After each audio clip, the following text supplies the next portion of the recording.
Printout நேயர்களுக்கு வணக்கம். இன்னைக்கு நம்மளுடன் யார் இணைஞ்சிருக்காங்கன்னா, அரசியல் விமர்சகர் சேகுவாரா ஜெய்சங்கர் நம்மளுடன் இணைஞ்சிருக்கார். வாங்க பேசலாம். இவிஎம்ல ஏதோ நடந்திருக்கு. தமிழ்நாட்டில் வந்து இவிஎம் கடுமையாக எதிர்க்கிற ஒரே கட்சி வந்து நாம் தமிழர் தான். வெளிப்படையா அப்பா எங்கன்னீங்கல்ல, இப்போ அப்பா உள்ள வர மாதிரி இருக்கு. ஆதோர்ஜனாக்கும் வில்லிவாக்கத்துக்கும் என்ன சம்பந்தம்? ஒரு இடத்துல நடந்தா இன்னொரு இடத்துல நடந்திருக்காதா? இவிஎம்க்கு வந்து ஒரு முடிவு கட்டக்கூடிய ஒரு சூழ்நிலை வருமோன்னு நான். நிர்மலா சீதாராமன் வந்து நிதியமைச்சரை சந்திக்கிறாரு, பிரதமரே சந்திக்கிறார், அமித்ஷாவை சந்திக்கல. ஏன்னா அமித்ஷா தான் வந்து திராவிடத்தை ஒழிக்கிற ப்ராசஸ் வந்து அவர் தான் பண்றாருன்னு. அதே ஃபார்முலால அடுத்த தம்பி ஒருத்தன் வந்திருக்கிற மாதிரிங்க, வந்து நல்லாவே கூவுறான், ஓம்னு சொல்றான், நமச்சிவாயான்றான், ஜெய் ஸ்ரீராம் சொல்றான். இந்த ஜோசப் விஜய் காலி பண்ணனா அடுத்தது வந்து தனுஷை உள்ள கொண்டு வாங்க. இப்போ அதுக்கான வேலை நடந்துட்டு. ராஜ்மோகன் அவர்கள் வந்து என்ன பண்றாருன்னா, அவர் துறைக்கு சர்டிபிகேட் கொடுக்குறாரு இல்லையோ, பக்கத்து துறைக்கு எல்லாம் பயங்கரமா சர்டிபிகேட் கொடுத்துட்டு இருக்கிறார். வாங்கின காசுக்கு மேல கூவுறான்னு ஒரு பொது மேடையில் வந்து பேசும்போது விசாரணையை வந்து கேட்டிருக்காங்க. தாராளமாக வந்து கவுண்ட் பண்ணட்டும்.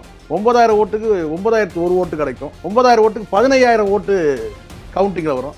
இப்போ புரியுதுங்களா? எங்கள் அப்பா குதிரைக்குள்ளன்றது இதுதான். அமைச்சர்லாம் பொத்திட்டு இருக்கணும். அறிவில்லையா? அமைதியா இருங்க. ஆதவர்ஜனா மைக்க பிடிக்கவே தகுதி இல்லாதால்.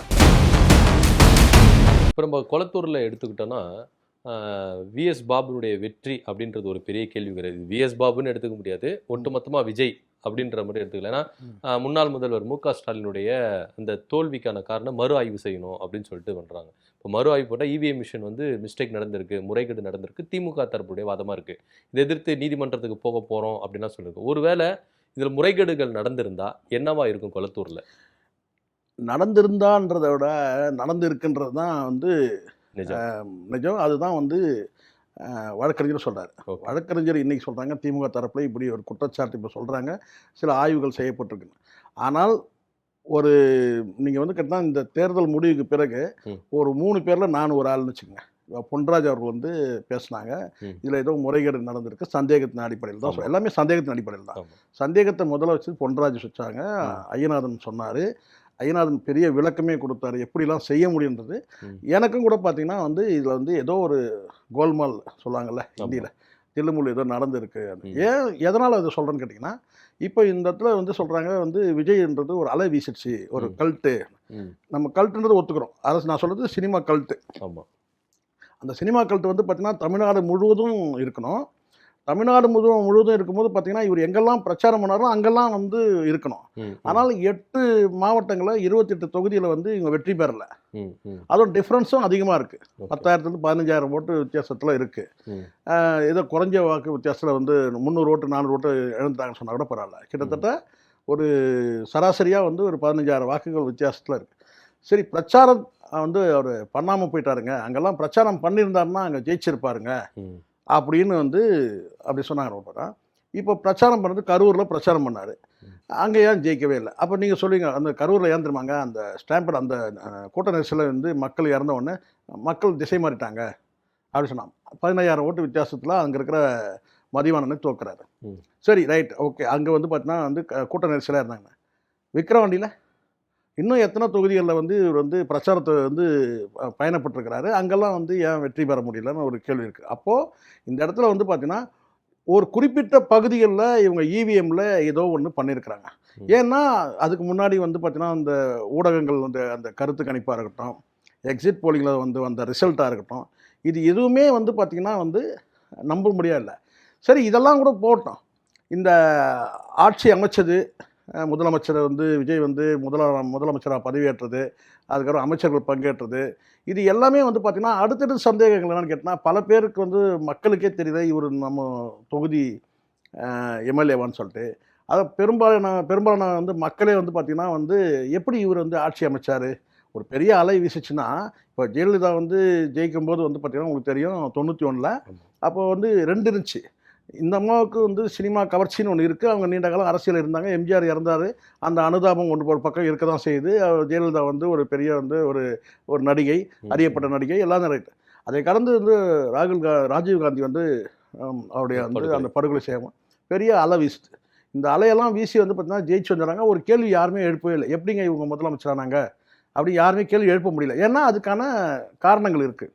எப்படியெல்லாம் ஜெயிச்சாங்கன்னா ராஜீவோட மரணம், எம்ஜிஆரோட மரணம், இதெல்லாம் சேர்ந்து இன்றைக்கி வந்து பார்த்தீங்கன்னா வந்து இந்த அனுதாப ஓட்டுகள். ஆனால் விஜய்க்கு வந்து அலை தான் வந்து சினிமா அலை தான் சொன்னால், விஜய் மட்டுமே வந்து இங்கே சினிமாவில் இல்லைல்ல. அடுத்தடுத்து வந்து ரஜினிகாந்த் பெரிய ஆளுமை இருக்கிறாரு, அஜித் என்ற ஆளுமை இருக்காங்க, இன்னும் குட்டி குட்டி நடிகர் இப்போ அரசியலுக்கு வரன்ற மாதிரிங்க. தனுஷ் அவன் இருக்கிறவங்க அத்தனை பேருமே கேட்டால் பெரிய அவங்களாம் நடிகர்கள் தானே, குறிப்பிட்டு சொல்லக்கூடிய நடிகை தானே, நடிகர்கள் தானே. அப்போது விஜய் மட்டுமே தான் இங்கே ஒரு பெரிய ஸ்டார், ரெண்டு ஸ்டார் வேல்யூ சொல்லுவாங்கல்ல, அந்த மாதிரி கூட இல்லையே, இங்கே பல ஸ்டார்கள் இருக்கிறாங்க தானே. அப்போ சரி, விஜயம் கூட வந்து பார்த்தீங்கன்னா வந்து எம்ஜிஆர் மாதிரி 100 படங்கள் மேலே நடித்தவரா, அல்லது வந்து சிவாஜி மாதிரி நடித்தவரா, இல்லை வந்து ரஜினிகாந்த் மாதிரி நடித்தவரா? அவரும் வந்து ஒரு 60 படங்கள் தான் நடிச்சிருக்கிறாரு. ஸோ அப்போது இந்த இடத்துல வந்து பார்த்தீங்கன்னா ஏதோ ஒன்று இங்கே வந்து நம்பும்படியாக இல்லை, ஏதோ ஒன்று நடந்திருக்குன்றது பண்ணுறோம். ஆனால் என்ன நடந்ததுன்னா இவிஎம் மிஷனில் ஏதோ ஒன்று நடந்திருக்குன்ற அந்த சந்தேகம் வந்து எல்லாருக்கும் தான். அந்த சந்தேகத்தை வெளிப்படுத்துட்டு 3 பேர் தான். ஒன்று பொன்ராஜ், ஐயநாதன், நானும் வந்து பேசினேன். பகிரங்கமாக ஊடகங்களே நான் பேசணும், இது இவிஎம்மில் ஏதோ நடந்திருக்கு. அப்போ திமுக தரப்பில் கூட பார்த்தீங்கன்னா அதை கறந்து போனாங்க. ஏன்னா திமுக தரப்பில் வந்து கடந்த காலத்தில் அவங்க இவிஎம் வந்து இப்போ திடீர்னு வந்து இவிஎம் மீது மாற்று கருத்து இருந்தாலும், தமிழ்நாட்டில் வந்து இவிஎம்மை கடுமையாக எதிர்க்கிற ஒரே கட்சி வந்து நாம் தமிழர் தான், வெளிப்படையாக. ஓகே. பட் இவங்கெல்லாம் வந்து பார்த்தீங்கன்னா வெற்றி தோல்வி மாறி மாறி வந்ததுனால இவங்க கடந்து போகணுன்ற எண்ணம் இருக்குது. ஆனால் இவங்க கடந்து போக விடாமல் வந்து பார்த்தீங்கன்னா வந்து தாவேகா தரப்பில் இவங்களை சீன்ற வேலை நடக்குது. அது அப்பா எங்கே காணும்னு சொல்கிறது, கொத்து பரோட்டா போட்டோன்னு சொல்கிறது. அதுக்கப்புறம் வந்து பார்த்தீங்கன்னா விஎஸ் பாபு வந்து பார்த்தீங்கன்னா எங்கே போனாலும் போகிற இடத்துலலாம் வந்து இப்படி. ஆமாம், விஜய் அவர் சட்டமன்றத்தில் இப்படி பண்ணுறாரு, சட்டமன்றத்தை இப்படி பண்ணுறது. இப்போது கட்சியோட தலைமைன்ற போது கொஞ்சம் அட்ஜஸ்ட் பண்ணிப்பாங்க சார். கடந்த காலத்தில் வந்து ஜெயலலிதா வந்து எப்படி கலைஞர் வந்து அவருடைய விமர்சனங்களை வந்து எப்படி எதிர்கொண்டாரு, அதே மாதிரி ஒரு கட்சி தலைமைனா கூட பார்த்தீங்கன்னா கடந்து போயிடுவாங்க. ஆனால் அடுத்த கட்ட நபர்கள்லாம் வந்து அதுவும் விஎஸ் பாபுலாம் இப்படி பண்ணால் அதை எப்படி வந்து ரசிச்சாங்க, அதை தாவேகாவினர்ல ரசிச்சாங்க தான். சரி, ஆனால் வந்து இதில் இன்னொரு நமக்கு வந்து பார்த்தீங்கன்னா ஒரு சந்தேகம் இருக்குது. அப்போது இந்த இடத்துல வந்து உள்ளபடியே வந்து விஜய் வந்து பெரிய ஆளுமை, அதனால் இந்த மக்கள் மாறிட்டாங்கன்னு சொன்னால் அந்த டிஃப்ரென்ஸும் நமக்கு ஒரு சந்தேகத்தில் தான் ஏற்பட்டது. ஓகே. ஏன்னா ஒரு குறைஞ்சபட்ச ஓட்டில் இப்போ ஒரு ஓட்டில் ஜெயிச்ச பெரிய கருப்பன்லாம் ஒரு ஓட்டு, அந்த மாதிரி ஒரு 200 ஓட்டு 300 ஓட்டுன்னு சொன்னால் கூட பரவாயில்ல. ஆனால் ஒரு 8000 ஓட்டுன்றது வந்து பார்த்தீங்கன்னா வந்து ஒரு பெரிய லம்சம் தானே அது. கண்டிப்பாக ஒரு 10,000 8,000 ஓட்டுல பெரிய லம்சம். இவ்வளோ டிஃப்ரென்ஸ் வருமா? ஏன்னா அவ்வளோ வேலை நடந்திருக்கு தமிழ்நாட்டில். சட்டமன்றத்தில் வந்து பார்த்தீங்கன்னா திமுக அரசு வந்து முழு முனைப்பாக வேலை செஞ்சது, ராத்திரி பகல் வேலை நடந்திருக்கு. ப்ராஜெக்ட் வந்து பார்த்தீங்கன்னா ஒரு ப்ராஜெக்டை வந்து பார்த்தீங்கன்னா இன்னைக்கு வரைக்கும் வந்து பார்த்தீங்கன்னா அந்த தொகுதி மக்களே வந்து முதலமைச்சர் தொகுதின்னு தான் இன்னும் அந்த பேர் மெயின்டைன் ஆகுது. ஆமாம், அதுதான் மிகப்பெரிய சந்தேகம். தொகுதி மக்களே புலம்பிட்டு இருக்காங்க. ஆமா, ஸ்டாலின் அவர்கள் தோல்வி வந்து வேற தொகுதியா இருந்துச்சுங்களேன். சரி, இப்போ வில்லிவாக்கம் தொகுதி இருக்கு, வில்லிவாக்கம் தொகுதியில் வந்து பார்த்தீங்கன்னா வந்து சரியா அங்கே செயல்படலப்பா அப்படி கூட நம்ம வந்து சொல்லிட முடியும். இப்போ அண்ணா நகர் தொகுதி கூட நீங்கள் சொல்லலாம், எந்த தொகுதியோட நீங்கள் வந்து நீங்கள் சொல்லலாம். ஆனால் இந்த தொகுதியில் வந்து பார்த்தீங்கன்னா வேலைகள் அதிகம். நானே சொல்லியிருக்கிறேன், என்னன்னு கேட்டால் கண்டிப்பாக ஜெயிப்பாருங்க. காரணம் கேட்டால் அங்கே வந்து பார்த்தீங்கன்னா ரோடு வந்து பார்த்தீங்கன்னா அந்த கருங்கல் ஜல்லி வச்சு ரோடு போடல, வைரமும் வைடூரியம் தான் உள்ள தரையிலேயே கொட்டியிருக்கிறாங்க. எல்லாம் அவ்வளோ வேலைகள் நடந்துருக்கு. குடிநீர் பிரச்சனை, குடிநீர் எல்லாமே சார் வந்து ஒரு கல்யாண மண்டபம்லாம் பிரைவேட் வந்து கல்யாண மண்டபம் மாதிரி இருக்காங்க. பிரைவேட்டை கூட அவ்வளோ வந்து வச்சிருக்க மாட்டாங்க, அவ்வளோ வசதி வாய்ப்போட வந்து ஏதோ 1 2லாம் கிடையாது. திருவண்ணம் பக்கம்லாம் வந்து பார்த்தீங்கன்னா வந்து பளிச்சுன்னு நமக்கு வேலைகளுக்கு தெரியுது. நாமளும் வந்து பார்த்தீங்கன்னா எத்தனை தடவை டேக் டைவர்ஷன், எங்கே போனாலும் வேலை நடக்குதுன்னுவாங்க. இந்த சைடில் போனால் அங்கே வேலை நடக்குதுங்க, இப்படி கட் பண்ணி இப்படி போங்கன்னுவாங்க. அப்புறம் அங்கே போனால் இப்படி தான் வந்து குளத்தூர் தொகுதியை வந்து நம்ம தினம் கடந்து போகிறதுனால நமக்கு தெரியும் அவ்வளோ வேலைகள் நடந்திருக்கு. அப்போ இவ்வளோ வேலை நடந்திருக்கும் போது பார்த்தீங்கன்னா எப்படி 7000 ஓட்டு வித்தியாசத்தில் வந்து, அதுவும் விஎஸ் பாபுக்கு. ஆமாம், நீங்கள் வேற கேண்டிடேட் போட்டுருந்தாங்க, ஆளுமை மிக்க கேண்டிடேட் இருந்தால் கூட பரவாயில்ல. விஎஸ் பாபு எப்படி தெரியும்? விஎஸ் பாபு வந்து ஒரு வட்டிக்காரரு. ஆமாம், அந்த தொகுதி மக்களே புகார்கள். ஆமாம், அவர் வந்து கந்து வட்டி வாங்குறது ஊருக்கே தெரியும் சார். அவங்க எல்லை வந்து பார்த்தீங்கன்னா ஆந்திரா பார்டர் வரைக்கும் போகும் சார். திமுக இருக்கும்போது அவர் ஒதுக்கி வச்சாங்க. அது ஒதுக்கி வச்சதுக்கு காரணம் கேட்டீங்கன்னா அவருடைய தொகுதிக்கு தொகையை செலவு பண்ணலன்னு இந்த சர்ச்சையெல்லாம் ஓடிச்சு. விஎஸ் பாபுவோட பிஸ்னஸ் என்னன்னு தெரியும், அது வந்து வட்டி தொழில் தான் பண்றாரு. அது இங்கிருந்து ஆந்திரா வரைக்கும் அவங்களுடைய வந்து அவங்க குடும்ப உறுப்பினர்கள் வந்து அந்த தொழில தான் இருக்கிறாங்க எல்லாருமே. ஸோ அது நமக்கு இப்போ பிரச்சனை கிடையாது. ஆனால் வந்து இப்படிப்பட்ட நபர் வந்து பார்த்தீங்கன்னா எப்படி நல்ல பேர் எடுக்க முடியும் தொகுதி மக்கள்கிட்ட? கண்டிப்பா. ஸோ அப்போ வந்து அது ஒரு பெரிய இது. இப்போ உள்ளபடியே பெரிய ஆளுமை இருக்காங்க வச்சுக்க சார், நான் சொல்கிறேன் இந்நேரம் அமைச்சராக இருக்கணும் சார். கண்டிப்பா சார். அதுவும் முதலமைச்சரை தோற்கடிச்சவரு. கேண்டிடேட். அப்போ அவர் வேணான்னு ஒதுக்கி வைக்கிறாங்கன்னா அப்போ அதுலேயே நம்ம தெரிஞ்சுக்கலாம். கண்டிப்பா. ஒரு வாரியத் தலைவர் கூட கொடுக்கலாம். கொடுக்கலாம். எதுவுமே இன்னைக்கு வரைக்கும் தரவே இல்லையா. அவரை வந்து பார்த்தீங்கன்னா இப்படி வானத்தை தான் பார்த்துட்டு இருக்கிறாரு சட்டசபையில் உட்காந்து. திங்கம் வந்து போய் விஜய் அப்படியே போய் கட்டி பிடிச்சிக்கிறாரு பதவி இருக்கும்போது எல்லாம் பண்ணாங்க. ஆனாலும் வந்து பார்த்தீங்கன்னா அங்கே வந்து இது வந்து நான் உள்ளபடியே சொல்கிறேன் சார், இது வந்து ஆளுங்கட்சி தரப்புக்கே ஒரு அதிர்ச்சி. ஆமாம், அதுதான் அங்கே ரொம்ப ரொம்ப முக்கியம். ஆளுங்கட்சி தரப்பில் வந்து வந்து இது இது எப்படி இந்த தோல்வி நடந்ததுன்னு சொல்ல மக்கள் வந்து கண்ணீர் விட்டு கதறக்கூடிய காட்சிகளை நம்ம பார்த்தோம். கண்டிப்பாக இதெல்லாம் யதார்த்த நிலை தானே, இதான் செட்டிங்கா இது? இல்லை இல்லை, நம்ம பார்க்குறோங்க எப்படி இதுன்னு சொன்னால் தொகுதி மக்களே கேட்குறாங்க எப்படின்னு. அப்போ இந்த இடத்துல 8,000 வாக்கு வித்தியாசத்தில் வந்து எப்படி வந்து தோல்வி இருக்குது. கிட்டத்தட்ட வந்து 9,000 சொல்ல முடியும். ஆமாம். அப்போது இங்கே வந்து ஒரு சந்தேகம் இருக்குது. இப்போ அந்த சந்தேகத்தை வந்து பார்த்தீங்கன்னா இவங்க வந்து கடந்து தான் போகணும்னு நினச்சேன். எனக்கு தெரிஞ்ச வரைக்கும் நான் சொல்கிறேன், திமுக தரப்பில் வந்து இந்த மறு கணக்கீடு மறு ஆய்வு செய்யணுன்ற எண்ணம்லாம் இல்லை. இவிஎம் சரி வந்தாச்சு முடிஞ்சாச்சு, அவங்களுக்கு வந்து அந்த சகிப்புத்தன்மை. எடப்பாடி பழனிசாமி நம்ம 4 வருஷம் சமாளிக்கலையா, கடந்து போகலையா, ஃபியூச்சர் இருக்குது பார்த்துக்கலாம். ஏன்னா வந்து அடுத்த தலைமுறை வந்து உதயநிதி, சரி இந்த முறை நம்ம 5 ஆண்டு காலம் இருந்துட்டோம், அடுத்தது வந்து மகன் தானே, அடுத்து ஒரு 5 வருஷம் வந்து எதிர்கட்சி தலைவராக இருந்து ட்ரெயின் ஆகட்டும், அப்புறம் வரப்போகிறோம் அப்படின்னு கடந்து தான் போனாங்க. திமுக தரப்பில் எண்ணமே இல்லை. ஆனால் நீங்கள் ரொம்ப சீன் உள்ளே போயிட்டு அப்பா எங்கன்னீங்கல்ல, இப்போ அப்பா உள்ளே வர மாதிரி இருக்குது.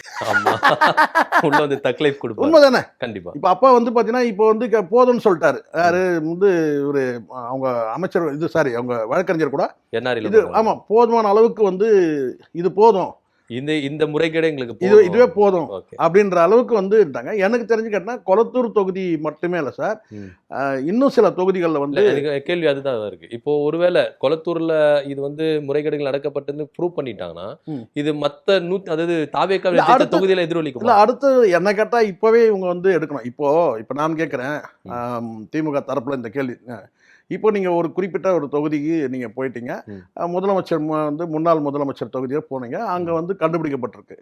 ஏன் வந்து மற்ற தொகுதிகளில் நீங்கள் ஏன் வந்து கிளைம் பண்ணல? ஒரு நியாயமான கேள்வி. கண்டிப்பாக இது வந்து இவங்களுக்கு சாதகம் இவங்களுக்கு பாதகம் அதெல்லாம் கிடையாது. எனக்கு அந்த சந்தேகம் எதனால வருது? நீங்கள் ஒரு தொகுதியை மட்டும் நீங்கள் 5 தொகுதியை நீங்கள் கேட்டிருக்கீங்க, அந்த 5 என்ன கேட்டால் 108 தொகுதிக்கும் நீங்கள் கேளுங்கன்னு சொல்கிறேன். 108 இன்க்ளூடிங் விஜய் தொகுதி. ஆமாம் சேர்த்து கேளுங்க. ஓகே சேர்த்தே கேளுங்க. இப்போ எனக்கு வந்து வில்லிவாக்கம் தொகுதியில் எனக்கு சந்தேகமாக இருக்குது. ஏன்னா வில்லிவாக்கம் தொகுதியை பொறுத்த வரைக்கும் உங்களுக்கு தெரியும் கேட்டினா வந்து மோகனுடைய மகன் தான் அவங்க வந்து அறியப்பட்டவங்க. 2 அட்ஜஸ்ட் உங்களுக்கு தெரியும் அண்ணா நகர் தொகுதிக்கும் அவங்க பக்கத்து பக்கத்தில் தான் இருக்குது. அண்ணா நகரில் நிறைய வேலைகள் நடந்திருக்கு. அப்போ அந்த இடத்துல வந்து கேட்டினா ஆதவர்ஜுனா வந்து புதுசாக போகிறாரு. ஆதவர்ஜுனா அந்த தொகுதி மக்களுக்கு யாருன்னு தெரியுமா? தெரியாது. விஜய் நீங்கள் சொல்லலாம் வந்து விஎஸ் பாபு கூட நீங்கள் சொல்லலாம் பெரம்பூர் தொகுதிக்கும் பக்கத்தில் வந்து, ஏன்னா பெரம்பூர் பகுதியில் தானே வாழ்ந்தார் அவர் இருக்கிறாரு, அப்படி சொல்லலாம். கொளத்தூர் தொகுதியை சொல்லலாம். அதுக்கப்புறம் வந்து இந்த சைடில் வந்து பார்த்தீங்கன்னா வந்து புரசை தொகுதியை சொல்லலாம். ஆதவர்ஜுனாவுக்கு வில்லிவாக்கத்துக்கு என்ன சம்பந்தமே இல்லை. அப்போ அங்கே வந்து பார்த்தீங்கன்னா அதையும் கேட்கணுன்ற. இப்போ 108 தொகுதியில் வந்து பார்த்தீங்கன்னா நீங்கள் வந்து ஒரு இடத்துல நடந்தால் இன்னொரு இடத்துல நடந்திருக்காதா? கண்டிப்பாக. அப்போ செலக்டிவாக நீங்கள் வந்து கொளத்தூர் மட்டுமே வந்து எதுக்கு வந்து இன்னும் 5 தொகுதிக்கு கேட்டதா சொல்றாங்க. ஒரு தொகுதியில் நடந்திருக்கு, காஞ்சிபுரத்துல நடந்திருக்குன்னு சொல்லி. ஆமா காஞ்சிபுரத்தில் நடந்திருக்கு. நீங்க 108க்கும் ஆர்டர் வாங்குங்க. 108 தொகுதியிலுமே நீங்க வந்து நடக்கட்டும், வேலை நடக்கட்டும். 1 மாசம் ஆகட்டும், 2 மாசம் ஆகட்டும். அப்போ இன்னும் தெரிய வரும்ல. கண்டிப்பா. அதை வந்து பார்த்தீங்கன்னா அது ஒருவேளை இனிமேல் நடக்கலாம். ஒருவேளை இவங்க இதை வச்சு வந்து பார்த்தீங்கன்னா இவங்க போய் கோர்ட்டில் போய் மொத்த தொகுதிக்கு கேட்டு வாங்க முடியுமா? ஒருவேளை இதை மேற்கோள் காட்டி நீதிமன்றத்தில் வந்து, ஏன்னா நீதிமன்ற உத்தரவுப்படி தான் நடக்குது. ஒருவேளை இனிமேல் வந்து இவங்க இந்த ஒரு தொகுதியை வந்து மேற்கோள் காட்டி உதாரணமாக காட்டி 108 தொகுதிக்கும் கூட இவங்க கேட்டு வாங்க. ஆனால் ஒரு வகையில் வந்து பார்த்தீங்கன்னா இது வந்து இந்த இவிஎம்க்கு வந்து ஒரு முடிவு கட்டக்கூடிய ஒரு சூழ்நிலை வருமோன்னு நான் டவுட் பண்றேன். Okay sir. இப்போ நம்மளுக்கு ஒரு நல்ல விஷயம் அப்படி நடந்துச்சுன்னா நிஜமா அது நடக்கிறதுக்கு வாய்ப்பு இருக்கு. எனக்கு இன்னொரு கேள்வி என்னன்னா, இந்த இவிஎம் மிஷின்ல ஸ்கேம் நடந்திருக்குது அப்படின்ற ஒரு விஷயம் இதுல இதை தாவேக்கா செஞ்சிருக்குமா இல்ல பாஜக செஞ்சிருக்குமா அப்படின்ற கேள்வி இருக்குல்ல. இல்ல எனக்கு வந்து நான் கேட்டா 2 பேரும் சேர்ந்து செஞ்சிருக்கலாம்னு நினைக்கிறேன். இப்போ பாஜகவுடைய தலையீடு இதுல கண்டிப்பா அப்படி பாத்தீங்கன்னா அதிமுகவுக்கு இவங்க ஃபேவரா இருந்திருக்கலாமே. ஏன்னா அதிமுக கூட தான் இவங்க கூட்டணி வச்சாங்க. அப்படி இல்ல சார். இப்போ இவங்களுக்கு நல்லா ஒன்று புரிஞ்சுங்க. முதல்ல ஒரு நீண்ட கால திட்டம்னு ஒன்று இருக்கு. பிஜேபிக்கு ஒரு நீண்ட கால திட்டம் என்ன, இங்க இப்போ இந்த வலதுசாரி சார்ந்தவங்களுடைய நேர்காணல் நீங்கள் பார்த்தீங்கன்னா தெரியும். இப்போ உதாரணத்துக்கு இப்போ இவர் இருக்கார், துக்ளக் ரமேஷ் இருக்கார்ல, அவர் வந்து எவ்வளோ வந்து அவருக்கு சந்தோஷம் மகிழ்ச்சி தெரியுமா, விஜய் வெற்றி பெற்றவர்னு திராவிடம் வீழ்ந்தது எப்படி எப்படி சொல்லுங்க? திராவிடம் வீழ்ந்தது. அப்படி கிடையாது. நல்லா அந்த பாடி லாங்குவேஜ் வாங்க, அவருடைய லாங்குவேஜ் வாங்க அப்படியே. திராவிடம் வீழ்ந்தது அப்படின்னா, திராவிடம் வீழ்ந்தது அப்படி ஒன்றும் திராவிடம் வந்து விழல. ஆனால் அந்த ஆசை வந்து வெளிப்படுது. அப்போ நீண்ட கால திட்டம் எங்களுக்கு கேட்டா, இங்க இருக்கிற வந்து அதிமுக வந்து பார்த்தீங்கன்னா உள்ளங்கையில கொண்டு வந்துட்டோம். அதுக்கு வந்து பார்த்தீங்கன்னா வந்து இது ஏந்துக்காது. கொடநாடு கைக்குள்ள இருக்கு.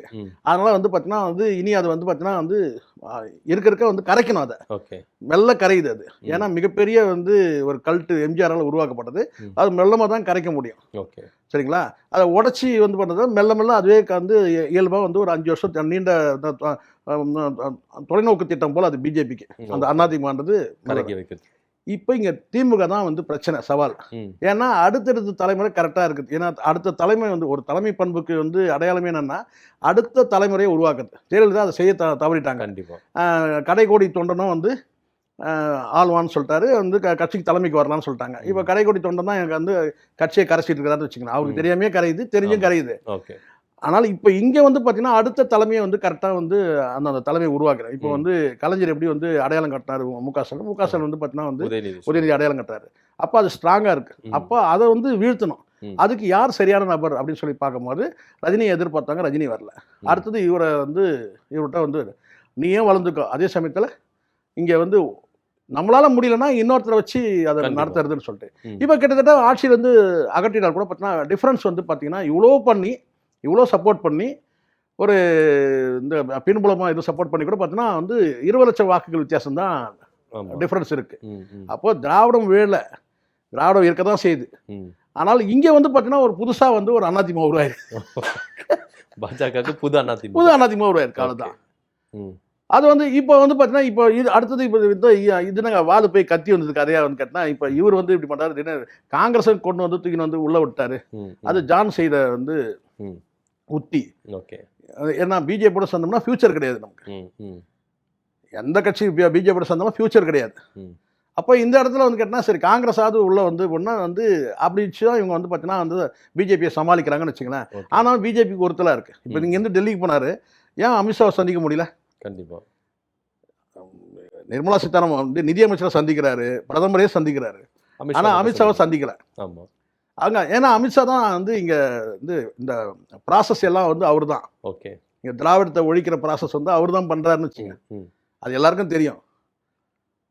அப்போ இங்கே வந்து இந்த விஜய்க்கு இந்த டிவிகேக்கு ஒரு ஆப்போசிட் வந்து ஒரு நபர் தேவை.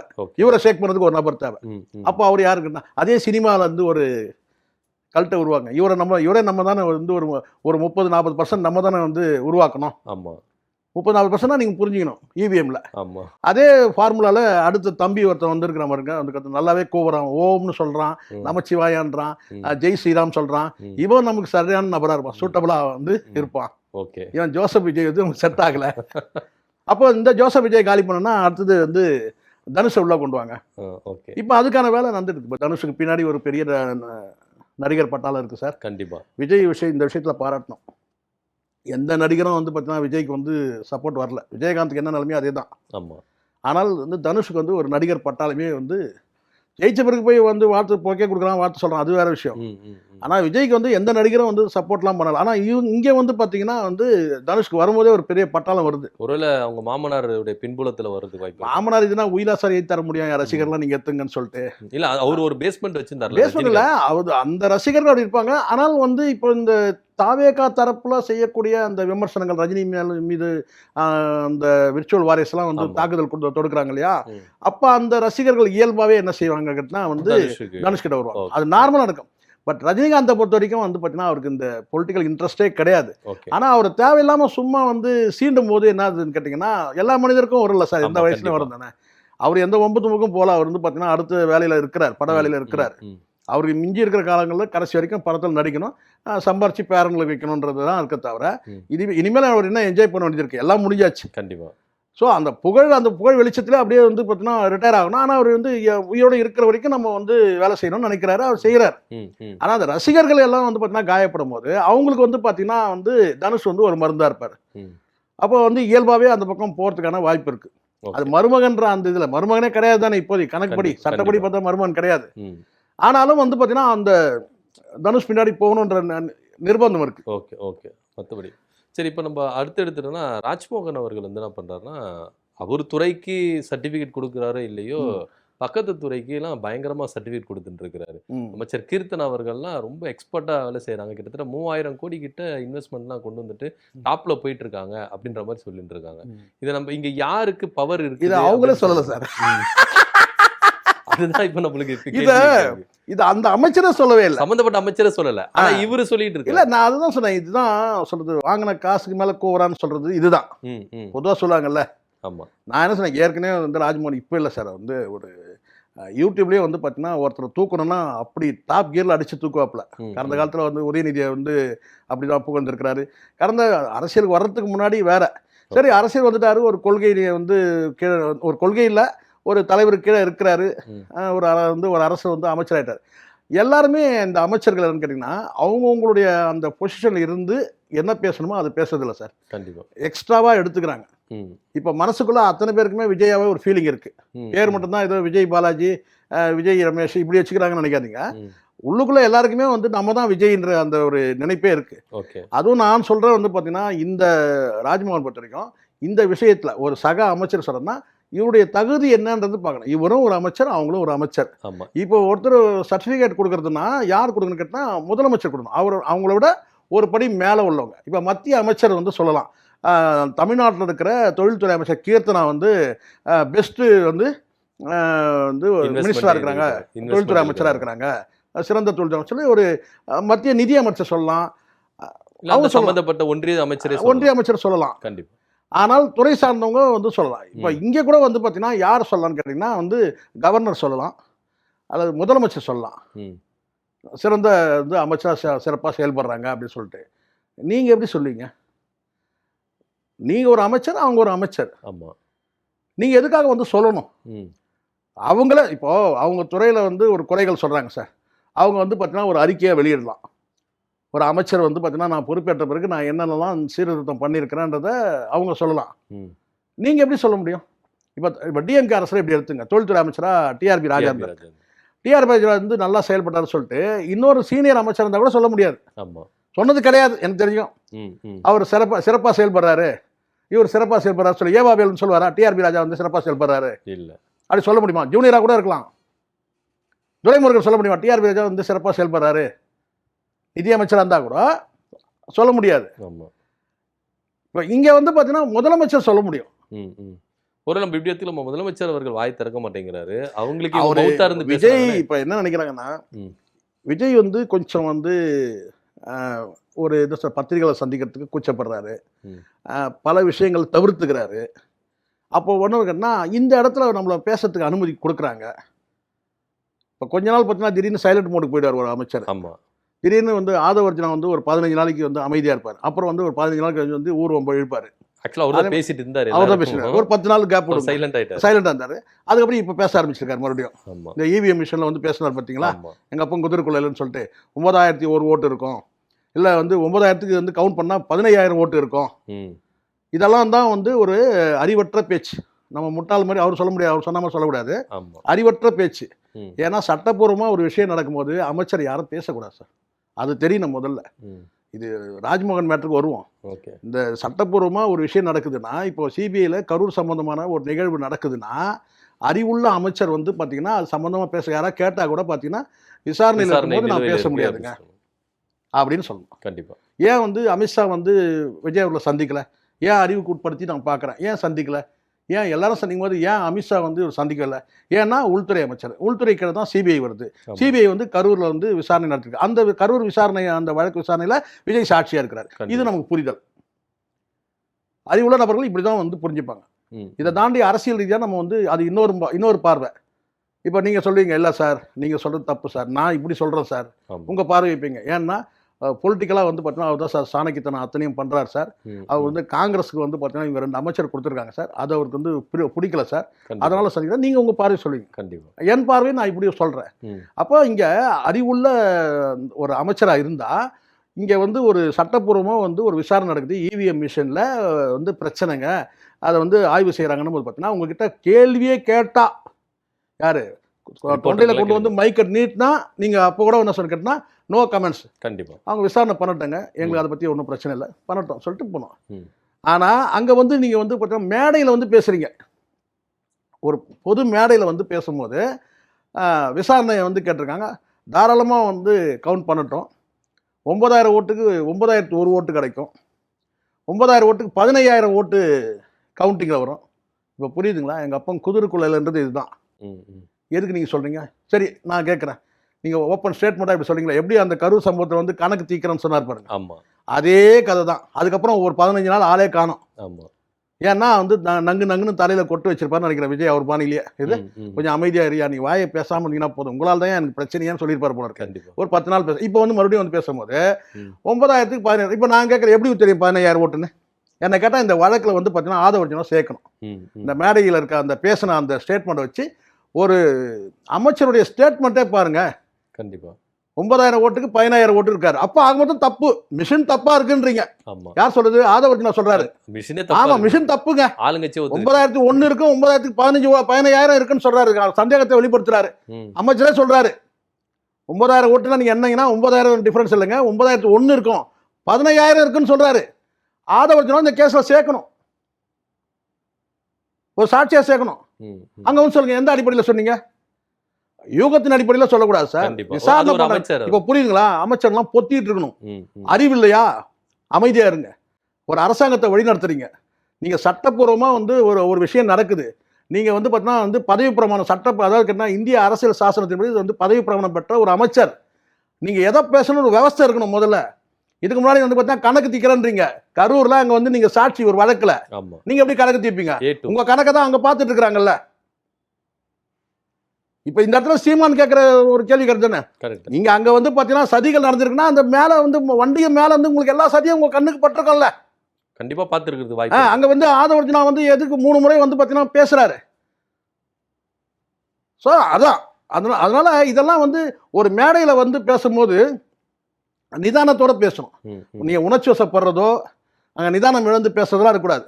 வந்து நம்ம இங்க இருந்து என்ன பேசணும்? எனக்கு தெரிஞ்ச வரைக்கும் ஆதவர்ஜனா மைக்க பிடிக்கவே தகுதி இல்லாத ஆள். ம், ம். மைக்க பிடிக்க தகுதி இல்லாத ஆள் யாரு? ஆதவர்ஜனா. மற்ற அமைச்சர்லாம் நீங்க எடுத்துங்க, அவங்க வெளிச்சம். மைக்க பிடிச்சா என்ன பேச கேட்டா வந்து உன் லாங்குவேஜ் சரியா இருக்குது, சரியா, அது வேற விஷயம் சார். ம். நீ படிச்ச தமிழ் அவ்வளவுதான் வரும், சட்டையில இருக்கிறதா அகப்பையில வரும், ம். அவ்வளவுதான்.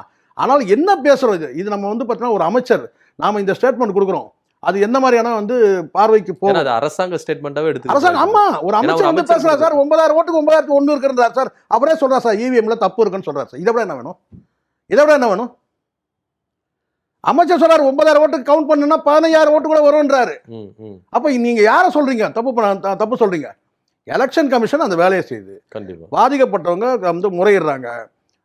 அது வந்து நீதிமன்றத்தோட கண்காணிப்புலையும் இருக்கு. ம். அடுத்த கட்டம் அவங்க வந்து பார்த்தீங்கன்னா சட்டப்பூர்வ நடவடிக்கை போறாங்க. என்ன அங்கே வந்து பார்த்தீங்கன்னா அது கவுண்ட் பண்ணும்போது தான் நமக்கு திக் நிமிடங்கள் மாதிரி பார்த்தீங்கன்னா உள்ளபடியே வந்து பார்த்தீங்கன்னா அது வந்து தப்பு நடந்திருக்குமா நடந்திருக்காதான்றது வந்து பார்வையில் இருக்கு. ம். அப்போ ஒரு அமைச்சர் என்ன செய்யணும்? கவுண்ட் பண்ணால் அது என்ன முறைன்றது எனக்கு தெரியாதுங்க. ஆனால் வந்து ஏன்னா இப்போ சில நேரங்களில் இப்போ டெக்னிக்கல் பிரச்சனை நிறைய இருக்கு. கண்டிப்பா. இப்போ இந்த இதுலயே ஒரு கமிஷனர் வந்து ஸ்டேட்மெண்ட் கொடுக்குறாரு. அந்த கமிஷனர் யாரு? எலெக்ஷன் டைம்ல வந்து அவர் தான் வந்து பார்த்தீங்கன்னா தேர்தல் நடத்தின அதிகாரி. ம், ம். இன்னைக்கு வந்து உங்களுக்கு கீழே வராரு ஒரு அதிகாரி வந்து பார்த்தீங்கன்னா உங்களுக்கு கீழே அந்த அதிகாரி தான் அன்னைக்கு எலெக்ஷன் கமிஷனுக்கு கீழே வந்து பார்த்தீங்கன்னா அவர் வேலை பார்த்த ஒரு பொறுப்பான வந்து தேர்தல் அதிகாரி. ஓகே. அவருடைய முன்னிலையில் தான் வந்து இங்கே வந்து எண்ணப்படுது. நீங்கள் இப்போ இந்த நேரத்தில் இந்த வார்த்தையை சொன்னால் என்ன ஆகும்? அந்த அமைச்சர் இன்னைக்கு அந்த கமிஷனர் வந்து உங்களோட கட்டுப்பாட்டில் இன்னைக்கு இருக்கார் சார். அவருக்கு நினைச்சா நீங்க பதவி இறக்கம் பண்ணலாம், இல்லை ஏற்றலாம். அந்த அளவுக்கு உங்களுடைய அவருடைய பவர் இருக்கு. அத்தனை நடவடிக்கையும் வந்து பார்த்தீங்கன்னா உங்களுக்கு கீழே இருக்கு, உங்க அதிகாரத்தில் இருக்கு. ம், ம். இப்போ நீங்க எப்படி அந்த அதிகாரி தான் அன்னைக்கு வந்து எலெக்ஷன் கமிஷனர் இருந்தாலும் அவர் தான் வந்து இந்த ஆய்வும் செய்கிறாரு. அப்போ நீங்க இந்த மாதிரி பேசுனீங்கன்னா அவருடைய இந்த ஸ்டேட்மெண்ட் அவர் எப்படி எடுத்துப்பாரு? அது தப்பா போயிடல. அது நியாயமா நடக்குமான்ற கேள்வி வருது இல்ல? கண்டிப்பா. நீங்க ஏன் அந்த வார்த்தையை சொல்றீங்க? நீங்க அதிகாரத்தில் இருக்க ஒரு அமைச்சர் சார். ஆய்வு செய்யறது உங்களுக்கு கீழே உள்ள அதிகாரி தான். ஆனா அன்னைக்கு அவர் வந்து எலெக்ஷன் கமிஷன் கீழே இருந்தவர். இந்த சாதாரண விஷயம் கூட தெரியல. நீங்க எல்லாம் ஒரு அமைச்சரை வந்து அறிவற்ற அமைச்சர் நான் சொல்வேன். முட்டாள் அமைச்சர் இல்ல, அறிவற்ற அமைச்சர் ஆதவர்ஜனா. ஓகே. இங்க யாருக்கும் பாரபட்சமெல்லாம் நம்ம பேசல சார். பாதிக்கப்பட்ட இப்ப நான் கேட்கிறேன், இதே திமுக வந்து பாத்தீங்கன்னா என்ன கேட்டா நான் குற்றம் சாட்ட முடியும். ஏன் நீங்க வந்து செலக்டிவா வந்து 5 தொகுதி கேட்குறீங்க? ஏன் ஒரு தொகுதி கேட்குறீங்க? மொத்தமாக கேளுங்க, 108 தொகுதியும் கேளுங்க. அதுலயே வந்து பார்த்தீங்கன்னா ஏதோ ஒரு உள்குத்து இருக்கிற மாதிரி தெரியுது. ஓகே, அதுக்கான விளக்கம் சொல்லுங்க. திமுக தரப்பு விளக்கம் சொல்லுங்க. ஏன் வந்து செலக்டிவா வந்து 5 தொகுதி மட்டும் கேட்குறீங்க? ஏன் 108 தொகுதியும் கேட்கவே இல்லை? நியாயமானது. அப்ப நமக்கு ஒரு அந்த மற்ற தொகுதிகளெல்லாம் உங்களுக்கு சாதகமா இருந்துச்சா இவிஎம் மிஷின்? சொல்லுங்க. கண்டிப்பா. மற்ற தொகுதிகளும் உங்களுக்கு சாதகமா இருந்துச்சா? அந்த 59 தொகுதிகள் மற்ற தொகுதிகளும் ம் ம் இல்லையா? கண்டிப்பா.